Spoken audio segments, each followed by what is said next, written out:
Hey guys, it's Nicole, and today I have another layout from all of my backlogged scrapbook generation layout kits. I subscribe to the Super Sketch Club kit where you get enough products to make 5 double page layouts. This particular layout is part of the Super Savers portion. Basically, they send you 6 cardstocks, 4 pattern papers, and then either like a sticker sheet or an embellishment pack. And using those supplies, you stretch them across 3 double page layouts. And I do try to put all of the same videos or same process videos that all go to the same kit. I do put them in a playlist together, so if you are kind of wanting to see what you get between all 5 layouts, I would go and check out the different playlists that I have.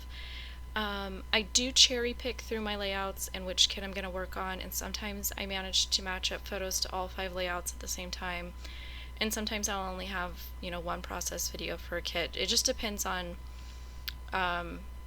what, if any, photos I have managed to match up to my kits. And it doesn't bother me not to work on them sort of in order of when I receive them. It doesn't bother me that I'm not caught up. I kind of like working on a bunch of them at once and then sort of setting them aside and doing other things and then going back to them.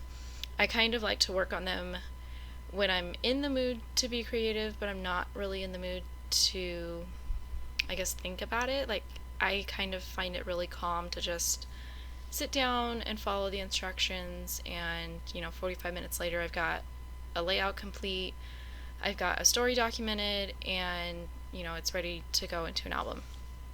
And typically the super savers are the ones where you're getting a lot of full-size photos down.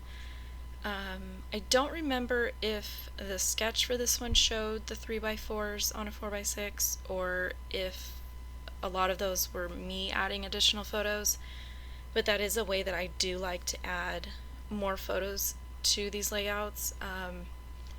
And I do tend to narrow down my photos pretty significantly. I'm just kind of one of those people that I tend to take a lot of photos.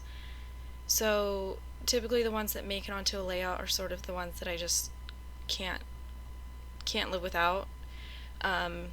So I do like to put more than one photo on a 4x6 print, or sometimes I'll even add a couple smaller, like 2x2 or 3x3 size photos on some of those open areas of like the 4x6 cut apart cards that they have us using.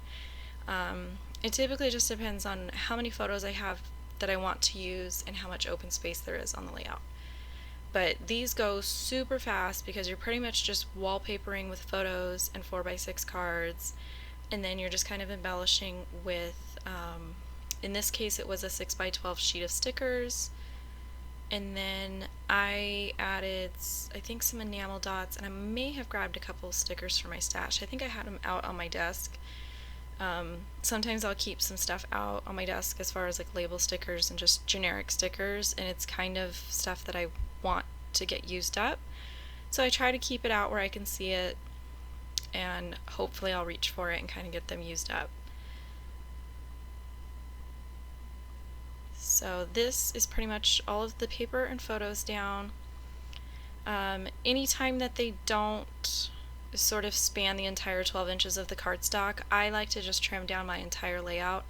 By the time I put it in a page protector in an album, you can't tell that I've trimmed down the paper.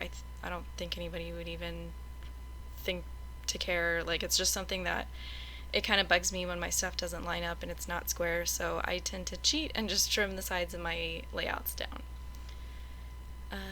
Added some foam tape to some of the stickers, and then I think this was where I just kind of felt like this area was going to be a little bit open. The sketch may have called for putting a smaller photo there, and I think I forgot to edit one and print one. So I just was going through the stuff that was on my desk, and I just decided to grab, these are some old My Mind's Eye stickers, and I'm just using some of, I think, the other stickers on the sticker sheet that weren't going to be used on the layout. And so I just made a little cluster right there. And then all of these layouts, I did the same style of journaling. I would just sit down, I'd pull up Word, and I would just put 2 columns on the document, and I would just start typing journaling for one layout after another. When I filled the page, I would print it out, and then I would trim them one layout at a time. So I would go and just kind of have an assembly line style going, and it kept things moving quickly, so I really enjoyed that. So there you can see those journaling strips, and then I just added some pink enamel dots to a couple areas of the layout, and that was pretty much it. So I'm going to have a bunch more of these videos coming up, and again, look for a playlist for these videos if you're looking for more from the same kit. Thanks!